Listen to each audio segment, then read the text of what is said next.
আসসালামু আলাইকুম। মোর্শেদ শোভন আমন্ত্রণ জানাচ্ছি এনটিভির মধ্যাহ্নের খবরে।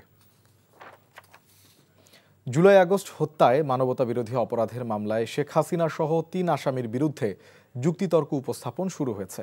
প্রসিকিউটররা জানিয়েছেন, রাষ্ট্রপক্ষ ও আসামি পক্ষের যুক্তিতর্ক উপস্থাপনে 7 থেকে 8 দিন লাগতে পারে। এরপরই মামলাটি রায়ের অপেক্ষায় থাকবে। গত বুধবার শেখ হাসিনা সহ 3 আসামির বিরুদ্ধে সবশেষ সাক্ষীর তদন্ত কর্মকর্তার জেরা শেষ হয়। রাষ্ট্রপক্ষ জানায়, তারা মোট 54 জনের সাক্ষ্য, ভিডিও, অডিও রেকর্ড সহ বিভিন্ন তথ্য প্রমাণের মাধ্যমে শেখ হাসিনা সহ 3 আসামির মানবতা বিরোধী অপরাধ প্রমাণে সক্ষম হয়েছেন। আসামিদের সর্বোচ্চ শাস্তি প্রত্যাশা তাদের। তবে আসামিদের আইনজীবী জানান, রাষ্ট্রপক্ষ অপরাধ প্রমাণ করতে পারেনি, তাই শেখ হাসিনা সহ আসামিদের খালাস চান তারা। এদিকে আসামি থেকে রাজসাক্ষী সাবেক আইজিপি চৌধুরী আবদুল্লাহ আল মামুন খালাস পাবেন কিনা তা নির্ভর করছে ট্রাইব্যুনালের উপর।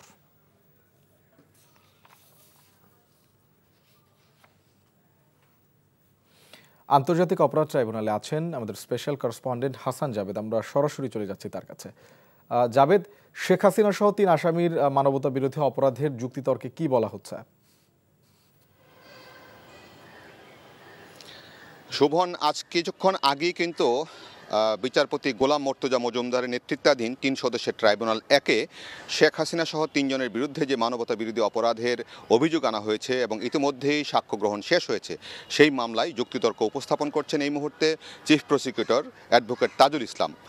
তিনি এই মুহূর্তে আসলে মামলার আইনগত ভিত্তি যেটা সেইটার কিছু বক্তব্য দিচ্ছেন।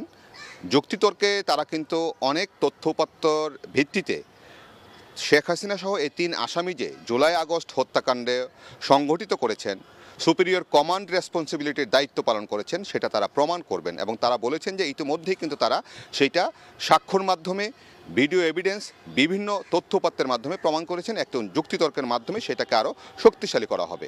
তবে আসামি পক্ষের আইনজীবীও বলছেন যে তিনিও যুক্তিতর্কে বুঝিয়ে দিবেন, দেখিয়ে দিবেন যে শেখ হাসিনা এবং আসাদুজ্জামান খান কামাল এই হত্যাকাণ্ডের সাথে সম্পৃক্ত নয়। অপরদিকে এই মামলায় একমাত্র যে আসামি সাবেক আইজিপি চৌধুরী আবদুল্লাহ আল মামুন, তিনি কিন্তু নিজের দোষ স্বীকার করে ক্ষমা চেয়েছেন। এখন তিনি ক্ষমা পাবেন নাকি তাকে শাস্তি দেওয়া হবে, সেটা কিন্তু ট্রাইব্যুনালের বিচারের পরই কিন্তু রায় ঘোষণার পরে আমরা বুঝতে পারবো। তবে এই মামলা শেষ করতে, যুক্তিতর্ক শেষ করতে হয়তো 8-10 দিন সময় লেগে যাবে। তারপরে কিন্তু মামলাটি রায়ের জন্য অপেক্ষমান থাকবে এবং রায় ঘোষণা করা হবে।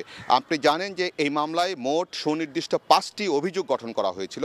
তার মধ্যে অন্যতম অভিযোগগুলো ছিল চানখারপুলে 6 জনকে হত্যা, শহীদ আবু সাইদ হত্যা, তারপর আপনার সাভারের আশুলিয়ায় 6 জনকে হত্যার পর লাশ পুড়িয়ে দেওয়া। কি বিভৎস সেই হত্যাকাণ্ডগুলি ঘটানো হয়েছিল জুলাই আগস্ট আন্দোলনকে দমনে। প্রসিকিউশন বলছেন যে এই ধরনের বিভৎস ঘটনার সর্বোচ্চ শাস্তি হবে, এটাই তারা প্রত্যাশা করছেন। এমনকি এই মামলায় যারা সাক্ষী দিয়েছেন, প্রত্যক্ষদর্শী সাক্ষী, জুলাই যোদ্ধা এবং নিহতদের পরিবার, তারা সবাই কিন্তু এই মামলায় আসামিদের সর্বোচ্চ শাস্তি দাবি করেছেন। এখন যুক্তিতর্ক উপস্থাপন শেষে মামলাটি যখন রায়ের পর্যায়ে যাবে এবং রায় দেওয়ার পরে আসলে বোঝা যাবে আসামিরা শাস্তি পাচ্ছেন নাকি পাচ্ছেন না, বা কি শাস্তি পাচ্ছেন।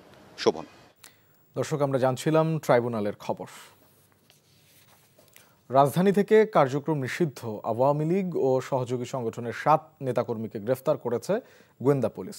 তাদের মধ্যে আওয়ামী স্বেচ্ছাসেবক লীগের কৃষি বিষয়ক সম্পাদক এবং সজীব ওয়াজেদ জয় পরিষদের সভাপতি এরশাদ আলীকে বাড্ডা থেকে গ্রেফতার করা হয়। গ্রেফতারকৃতরা বিভিন্ন সময়ে মিছিলে অংশ নিয়েছে এবং নাশকতার জন্য অর্থ নিয়ে সহায়তা করার কথা জিজ্ঞাসাবাদে স্বীকার করেছে বলে জানিয়েছে ডিএমপির মুখপাত্র তালিবুর রহমান। জনমনে আতঙ্ক সৃষ্টি করতেই ঝটিকা মিছিল করার চেষ্টা করা হচ্ছে বলে জানান তিনি। চট্টগ্রাম সফরের দ্বিতীয় দিনে নির্বাচনকালীন দায়িত্ব পালন করবেন এমন সরকারি কর্মকর্তা ও সেনাবাহিনী সহ আইন শৃঙ্খলা রক্ষাকারী সংস্থার কর্মকর্তাদের সঙ্গে মতবিনিময় করেছেন প্রধান নির্বাচন commissioner AMM Nasir Uddin. Chattogram circuit হাউসে অনুষ্ঠিত সভায় সভাপতিত্ব করেছেন চট্টগ্রামের বিভাগীয় কমিশনার ডক্টর মোহাম্মদ জিয়াউদ্দিন। সভায় নির্বাচনের আগে ও পরে আইন শৃঙ্খলা পরিস্থিতি সহ সার্বিক পরিবেশ যাতে শান্তিপূর্ণ রাখা যায়, তার পাশাপাশি ভোট গ্রহণের দিন নির্বাচনী কর্মকর্তাদের প্রয়োজনীয় সহযোগিতার নির্দেশনা দেন প্রধান নির্বাচন কমিশনার এএমএম নাসির উদ্দিন। খাদ্য ও কৃষি সংস্থার প্রধান অনুষ্ঠান ওয়ার্ল্ড ফুড ফোরামের ফ্ল্যাগশিপ ইভেন্টে যোগ দিতে ইতালির রোমের উদ্দেশ্যে রওনা হয়েছেন প্রধান উপদেষ্টা ডক্টর মোহাম্মদ ইউনূস। বেলা 11:30 প্রধান উপদেষ্টা ও তার সফর সঙ্গীদের বহনকারী বাংলাদেশ বিমানের ফ্লাইটটি হজরত শাহজালাল আন্তর্জাতিক বিমানবন্দর থেকে রোমের উদ্দেশ্যে ঢাকা ত্যাগ করে। সফরসূচি অনুযায়ী ডক্টর ইউনূস ফোরামের মূল অধিবেশনে আমন্ত্রিত অতিথি হিসাবে ভাষণ দেবেন। পাশাপাশি তিনি ইতালির প্রধানমন্ত্রী জর্জিয়া মেলোনি ও বিভিন্ন আন্তর্জাতিক সংস্থার প্রধানের সঙ্গে বৈঠক করবেন।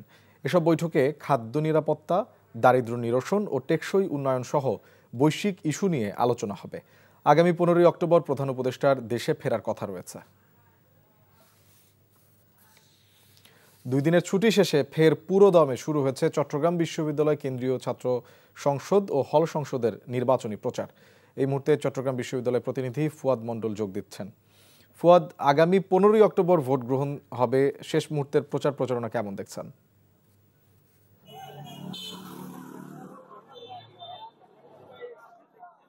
ধন্যবাদ শোভন। আপনি যেমনটি বলছিলেন, ফের 2 দিন পর জমে উঠেছে চট্টগ্রাম বিশ্ববিদ্যালয় কেন্দ্রীয় ছাত্র সংসদ এবং হল সংসদ নির্বাচনী প্রচারণা। ইতিমধ্যে আমরা দেখেছি শাটল আসার পর থেকে বিভিন্ন অনুষদ এবং হলগুলোতে নির্বাচনী প্রচারণায় মেতে উঠেছেন প্রার্থীরা। তারা ভোটারদের কাছে যাচ্ছেন এবং শুনছেন ভোটারদের প্রত্যাশার কথা, সেই সাথে তাদের নির্বাচনী প্রচারণার যে ইশতেহারগুলো রয়েছে সেগুলো ঘোষণা করছেন। আমরা দেখেছি যে গত 2 দিন শুক্রবার রবিবার হওয়ায় শিক্ষার্থীরা ক্যাম্পাসে খুব বেশি আসতে পারেনি, যার কারণে নির্বাচনী প্রচারণা কিছুটা স্থবির হয়ে পড়েছিল। কিন্তু আজকে ক্লাস পরীক্ষা শুরু হওয়ার সাথে সাথেই চট্টগ্রাম বিশ্ববিদ্যালয়ে চাকসু নির্বাচনের যে ডামাডোল রয়েছে সেটি বেজে উঠেছে। সেই সাথে নির্বাচনী প্রচারণা চলছে ব্যাপক হারে। প্রার্থীরা আমাদেরকে জানিয়েছেন তারা নির্বাচনী প্রচারণা চালাচ্ছেন, এক্ষেত্রে তারা কোনো বাধার সম্মুখীন হচ্ছে না।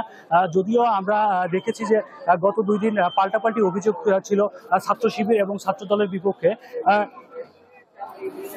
ছাত্রদল এবং ছাত্র শিবিরের পক্ষে আমরা দেখেছিলাম যে পাল্টাপাল্টি অভিযোগ, আচরণবিধি লঙ্ঘনের অভিযোগ ছিল। তবে নির্বাচনী কমিশন আমাদেরকে জানিয়েছে নির্বাচনী প্রচারণা সুষ্ঠু রাখতে সমস্ত ধরনের ব্যবস্থা তারা নিয়ে রেখেছেন এবং এই চট্টগ্রাম বিশ্ববিদ্যালয়ের চাকসু নির্বাচনকে সুষ্ঠুভাবে সম্পন্ন করতে চট্টগ্রাম বিশ্ববিদ্যালয়ে 5 স্তরের নিরাপত্তা রাখবে তারা। এই ছিল চট্টগ্রাম বিশ্ববিদ্যালয় থেকে সর্বশেষ। দর্শক, আমরা জানছিলাম চাকসু নির্বাচনের খবরাখবর। দেশের ইতিহাসে প্রথমবারের মতো সারা দেশে একযোগে শুরু হয়েছে টাইফয়েড টিকাদান কর্মসূচি। 1 মাস ব্যাপী এই ক্যাম্পেইন 9 মাস থেকে 15 বছরের কম বয়সী শিশুদের বিনামূল্যে 1 ডোজ ইনজেক্টেবল টাইফয়েড টিকা দেয়া হবে। স্বাস্থ্য অধিদপ্তর জানিয়েছে জন্মসনদ না থাকা শিশুরাও এই টিকার আওতায় আসবে। এই ছিল মধ্যাহ্নের খবরে। এই খবরের ভিডিও সহ আপডেট জানতে ভিজিট করুন এনটিভি অনলাইন www.ntvbd.com। এছাড়াও এনটিভির জনপ্রিয় সব অনুষ্ঠান ও খবরের আপডেট জানতে ভিজিট করুন আমাদের ইউটিউব ও ভেরিফাইড ফেসবুক পেজ। 2টায় দুপুরের খবর দেখার আমন্ত্রণ রইল। ধন্যবাদ সবাইকে।